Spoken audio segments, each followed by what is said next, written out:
વિદ્યાર્થી મિત્રો, આપણે વાત કરીએ છીએ ગરીબી અને બેરોજગારીની. એની અંદર આપણે જોયું ગ્રામીણ ક્ષેત્રે બેરોજગારી અને ગરીબી, શહેરી ક્ષેત્રે ગરીબી અને બેરોજગારી. આજે આપણે વાત કરવી છે ગ્રામ ઉદયથી ભારત ઉદય. એટલે કે જો ભારત દેશનો આપણે ઉદય કરવો હશે, ભારતને મહાસત્તા બનાવવી હશે, તો ગામડાઓનો ઉદય પહેલાં કરવો પડશે. ગામડા થકી આપણે શહેરનો વિકાસ કરી શકશું, શહેર પછી આપણે એ રીતે રાજ્ય અને આપણા દેશ ભારત દેશનો વિકાસ કરી શકશું.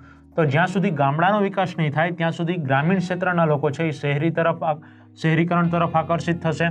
શહેરીકરણની અંદર ઘણા બધા પ્રશ્નો સર્જાશે અને આપણી સામે આ ગરીબી અને બેરોજગારીને નાથવાના મોટા બધા ભયંકર પ્રશ્નો સામે સર્જાશે. જેથી કરીને કીધું છે કે ગ્રામ ઉદયથી જ ભારત ઉદય શક્ય થશે. એટલે કે આપણો દેશ છે એ આપણે સારી રીતે જાણીએ છીએ વિદ્યાર્થી મિત્રો, કૃષિ પ્રધાન દેશ રહ્યો છે. હાલમાં પણ કૃષિ પ્રધાન દેશ છે અને કૃષિમાંથી મોટાભાગની આવક પણ આપણે આર્થિક આવક પ્રાપ્ત કરીએ છીએ. રાષ્ટ્રીય આવકનો મોટાભાગનો હિસ્સો કૃષિમાંથી પ્રાપ્ત થાય છે. તો અહીંયા આપણે વાત કરવાની છે ગ્રામ ઉદયની, એટલે કે ગ્રામ ઉદયથી ભારત ઉદય. હાલની ભારત સરકારે આ કાર્યક્રમ દ્વારા ગ્રામ ઉદય થકી દેશોદ્ધારનો મૂળ વિચાર અમલમાં મૂક્યો છે. એટલે કે જ્યાં સુધી ભારતની કૃષિ એ મજબૂત નહીં હોય ત્યાં સુધી આપણે ઉદ્યોગોને મજબૂત નહીં કરી શકીએ, સેવાકીય વિભાગને મજબૂત નહીં કરી શકીએ. જેથી કરીને આપણે પહેલાં ગામડાઓની અંદર કૃષિને મજબૂત કરવાની છે. તો સરકારે આના ઉપર ખૂબ જ વિચારણા કરી છે. 1947થી આપણે જોઈએ તો અલગ અલગ 5-5 વર્ષના આયોજન પ્રમાણે તમામ ક્ષેત્રને આપણે એક સાથે લઈ અને આગળ વધતા હતા. આયોજન પંચની અંદર આપણને ખ્યાલ છે 1960થી 65ના દયકાની અંદર શું હતું તો કે ભાઈ તે સમયની અંદર હરિયાળી ક્રાંતિ પણ જોવા મળી. જેથી કરીને કૃષિની અંદર સુધારેલા બિયારણ, ફુવારા પદ્ધતિ, સિંચાઈ પદ્ધતિની અંદર ફેરફાર કરી અને ઘણી બધી કૃષિને આગળ વધારવાનું કાર્ય કરવામાં આવ્યું. તો આમ આપણા દેશને આર્થિક લાભોનું વિસ્તરણ ન થતાં ભારતમાં ધનિક વર્ગ વધુ ધનિક અને ગરીબ બન્યો છે. એટલે કે જો ગામડા છે એને વધુ પ્રમાણમાં રાષ્ટ્રીય આવકનો હિસ્સો પ્રાપ્ત ન થાય અને ધનિક વર્ગ છે, ઉદ્યોગપતિઓ છે, ઉદ્યોગો છે, એના ભાગમાં મોટા ભાગનો રાષ્ટ્રીય આવકનો હિસ્સો જતો રહે તો ધનિક લોકો છે એ વધુ ધનિક થશે, જ્યારે ગરીબ લોકો છે એ વધુ ગરીબ થશે. એટલે કે એક ઊંડી ખાઈ આવશે ગરીબ અને ધનિક વર્ગ વચ્ચે. તો આ આપણા દેશની અંદર 1991ની અંદરથી જે ઔદ્યોગિક એટલે કે વસાહતોની અંદર વધારો થવા લાગ્યો, શહેરીકરણની અંદર વધારો થવા લાગ્યો, એટલે સરકાર દ્વારા શું કરવામાં આવ્યું તો કે આર્થિક લાભ ગરીબ લોકો સુધી કેમ વધારે પહોંચે તેના ઉપર વિચારણા કરવામાં આવી. જેથી કરીને ગરીબ લોકો છે એના માટે ઘણી બધી યોજનાઓ સરકાર દ્વારા બહાર પાડવામાં આવી. આમ ભારત સરકારે ગરીબોની જીવન જરૂરિયાતની વપરાશ વસ્તુઓ જાહેર વિતરણ પ્રણાલી એટલે કે PDS હેઠળ વ્યાજબી ભાવની દુકાનો FPSS દ્વારા નિયત જથ્થામાં રાહત દરે પૂરી પાડીને ગરીબોને જીવન ધોરણને ઊંચું લાવવાની જોગવાઈ કરી. આપણે જોઈએ છીએ કે ખાનગીકરણ, ઉદારીકરણ અને વૈશ્વિકીકરણ આ મોટા 3 આર્થિક સુધારા કરવામાં આવ્યા 1991ની અંદર. આ આર્થિક સુધારા કરવાથી શું થયું તો કે જે વસ્તુની અંદર કોમ્પિટિશન વધી, સ્પર્ધા વધી, જેની અંદર નફો પ્રોફિટ વધ્યું, એવા ઉદ્યોગોની અંદર પ્રાઇવેટાઇઝેશન વધવાને લીધે ઉત્પાદન ક્ષમતા વધી. પણ જે આપણી જીવન જરૂરિયાતની વસ્તુઓ છે, અનાજ છે, કઠોળ છે, જે વસ્તુનું ઉત્પાદન વધુ થવું જોઈએ એ વસ્તુની અંદર એટલો બધો ઉત્પાદનમાં વધારો થયો નહીં. કારણ કે જેની અંદર નફો ઓછો હશે એમાં પ્રાઇવેટાઇઝેશન છે એ વધુ થશે નહીં, ખાનગીકરણ વધુ નહીં થાય, એટલે ઉત્પાદન છે એ બહુ ઊંચી માત્રામાં વધુ માત્રામાં નહીં જોવા મળે. જેથી કરીને વસ્તુની માંગ વધતા એ વસ્તુની કિંમત વધે છે અને જ્યારે વસ્તુની કિંમત વધે ત્યારે ગરીબ વર્ગ છે એ વધારે પ્રમાણમાં ખર્ચ કરી શકતું નથી. તો આવી રીતે ગરીબ લોકો છે એ વધારે ખર્ચ ન કરી શકે અને એની પાસે જે એની મરણ મૂડી કહી શકીએ આપણે, અથવા તો જે પાછળના સમયની અંદર જ્યારે એની એજ વધે છે ત્યારે એ સમયની અંદર એને પોતાને કામ આવે એ માટે જે બચતો કરી હોય છે એ પણ એને કેની પાછળ ખર્ચ કરવો પડે છે, આવી પ્રાથમિક સુવિધાઓ પાછળ. જેથી કરીને સરકારે એમનો વિચાર કર્યો અને એને સસ્તા ભાવની અનાજની દુકાનો, દીનદયાળ ઉપાધ્યાય આવી ઘણી બધી જે સસ્તા અનાજની દુકાનો છે ત્યાંથી અમુક વસ્તુ અનાજ, કઠોળ, ખાંડ, ચા, કેરોસીન આવી બધી વસ્તુ છે એ અમુક સબસિડીથી એટલે કે ઓછી કિંમતથી સરકાર દ્વારા ગરીબ લોકો સુધી વિતરણ કરવામાં આવે છે. જેથી કરીને એ લોકો એની મોટાભાગની રકમ છે એનું બચત કરી શકે અને એના બાળકોને સારું જીવન ધોરણ આપી શકે, પોતે સારું જીવન ધોરણ જીવી શકે. જ્યાં સુધી ગરીબ લોકોના જીવન ધોરણની અંદર સુધારો આપણે નહીં કરી શકીએ ત્યાં સુધી આપણે દેશને આગળ લઈ જઈ શકશું નહીં. એટલે સરકાર છે હંમેશા એવા જ પ્રયત્ન કરે છે કે ગ્રામીણ ક્ષેત્રના ગરીબો છે એનું જીવન ધોરણ ઊંચું આવે, જેથી કરીને એને ગ્રામ્ય ક્ષેત્રની અંદર જ રોજગારી પ્રાપ્ત થાય અને શહેરી ક્ષેત્રમાં શહેરીકરણ ઓછું થાય. તો શહેરની અંદર પણ ઘણી બધી સુવિધાઓ છે એ બધા લોકોને આપણે આપી શકીએ.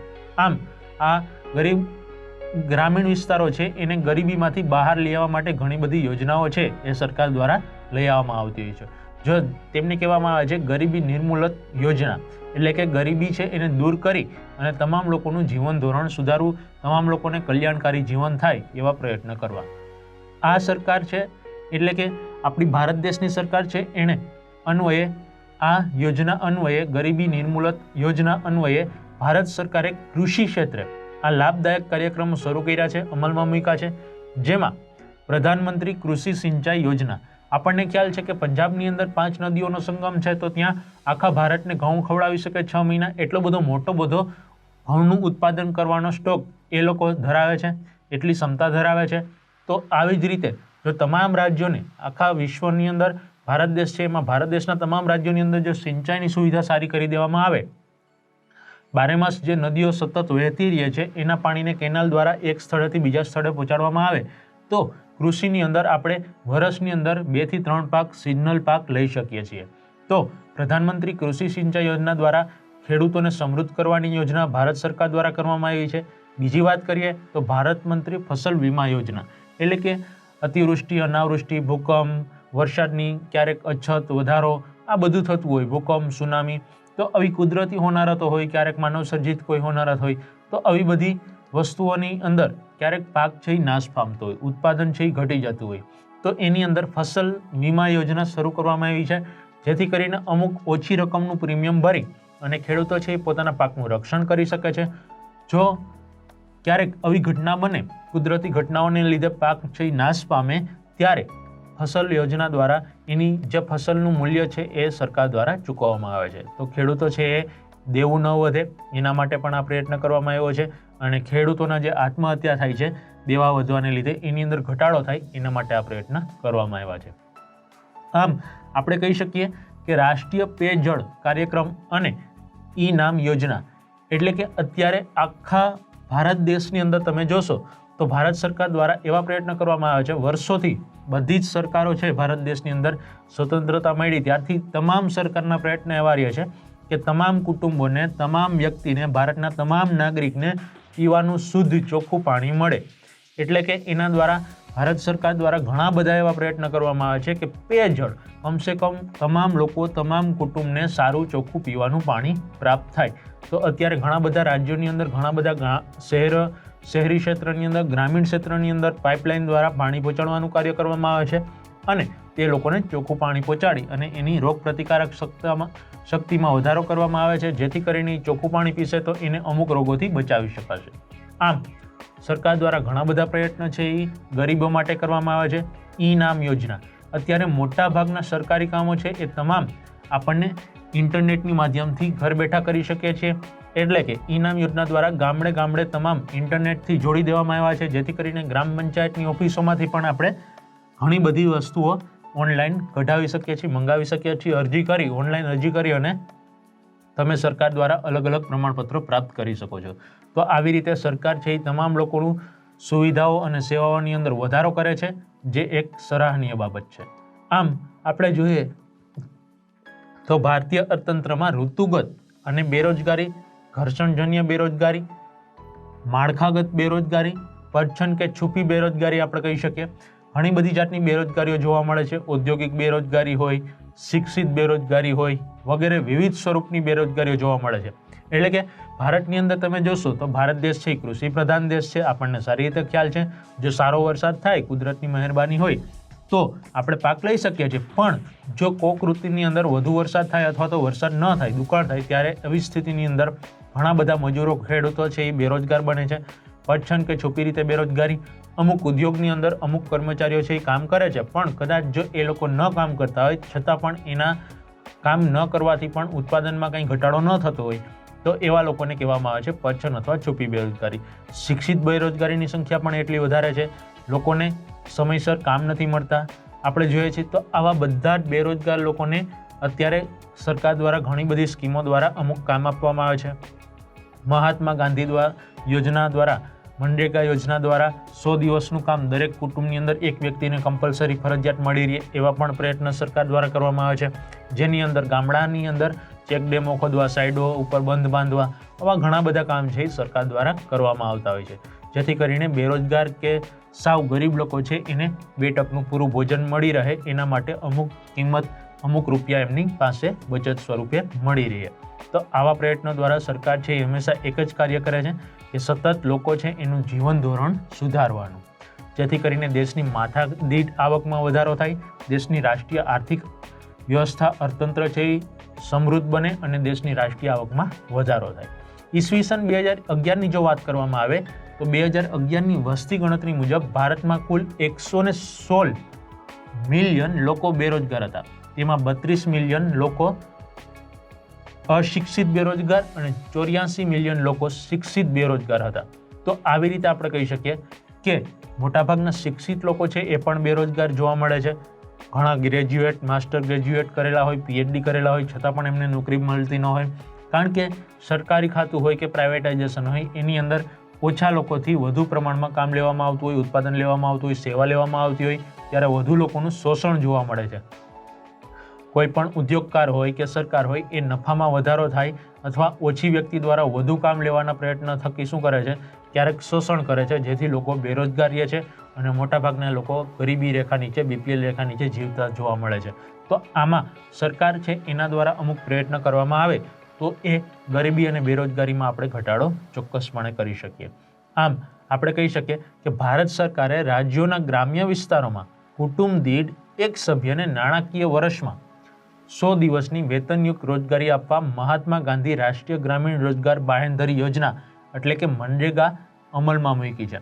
આપણે હમણાં જ વાત કરી કે ભાઈ મહાત્મા ગાંધી એના દ્વારા ગાંધી રાષ્ટ્રીય ગ્રામીણ રોજગાર બાંહેધરી એટલે કે ગ્રામ્ય ક્ષેત્રની અંદર લોકોને શહેરીકરણ તરફ ન જવું પડે, શહેરમાં વધારો ન કરવો પડે વસ્તીમાં, એના માટે ગ્રામ્ય ક્ષેત્રની અંદર જ 100 દિવસની એક કુટુંબમાં એક વ્યક્તિને રોજગારી પ્રાપ્ત થઈ જાય તો એનાથી શું થશે, એના ઘરની અંદર અમુક આવક થશે તો એ ગ્રામ્ય ક્ષેત્રની અંદર જ રહી અને પોતે રોજગારી પ્રાપ્ત કરશે, જેથી કરીને શહેરી વિસ્તારોની અંદર વસ્તી વધારો ન થાય અને સરકાર છે એની ઉપર વધારે ખર્ચનો બોજો ન આવે.